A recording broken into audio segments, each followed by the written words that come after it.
So you don't want to be the part of that group on the Telegram. You want to leave that group, but you're trying to figure out you don't know how to. Then you have come to a right place.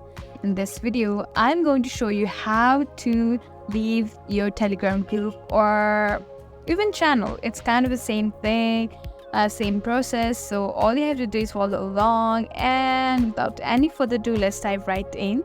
Let's tap into the Telegram app first, and you will be leaded to this chat page, and let's choose a group that you want to leave. Let's choose this one over here, and at the top right corner you can see a profile icon. Let's tap in there, and you can also see 3 dots, that is more. Let's tap in there, and here at the very bottom you can see delete group, but since we're not going to delete, we're simply only going to leave, then all you have to do is tap in that leave group button, and it's asking you again, do you want to leave the group? Hey chat. So again, let's tap leave, and it says you left the group. You can also undo if you want to.